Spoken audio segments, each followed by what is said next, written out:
Can you tell us your opinion about this conference and how important events like this, in your opinion?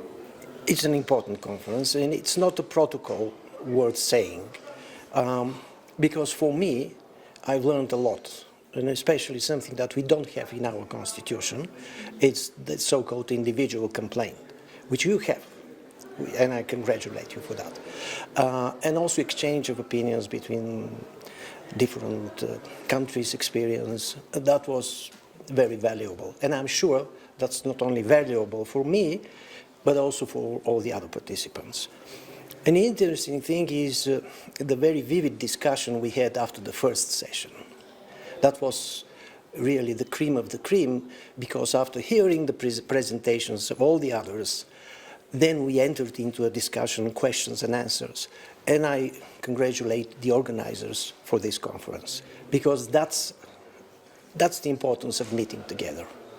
Besides, for me at least, and many of the participants, first time coming to Kyrgyzstan, oh, beautiful country and beautiful people. So, excellent nature, everything is perfect. Maybe you can tell us a couple of words about the Constitution of Kyrgyz Republic, maybe you know something. What I've heard here, and my reading about some materials about the Constitution, actually you went through a very interesting period, especially the court. It was a constitutional chamber, then a constitutional court, then another back to constitutional chamber in the Supreme Court, then a constitutional court.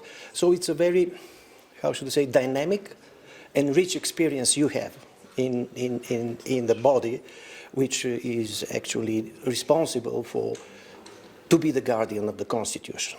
So actually, what we can judge from here, it is your Constitution and the Constitutional Court, but especially the Constitution, like a living document.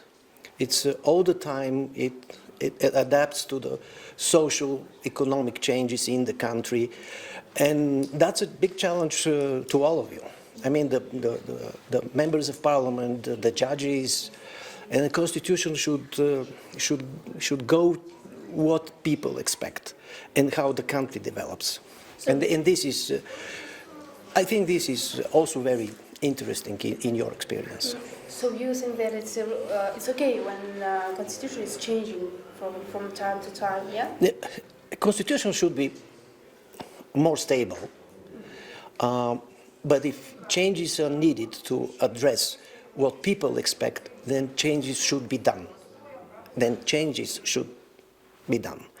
Because people expect that Constitution, and we usually say that Constitution is not only a legal document, that Constitution is also some sort of like a social contract between the governing bodies, the state bodies, the political bodies, and the citizens. And if this kind of a social contract, the Constitution, needs a change because people expect change, then these changes should be done. That's the logic. And the political elite should listen to this, and then the dialogue will be for the benefit of the country. And the result of changing the Constitution, addressing what people expect, will be for the benefit of the Kyrgyz people and the Kyrgyz country. That's for sure.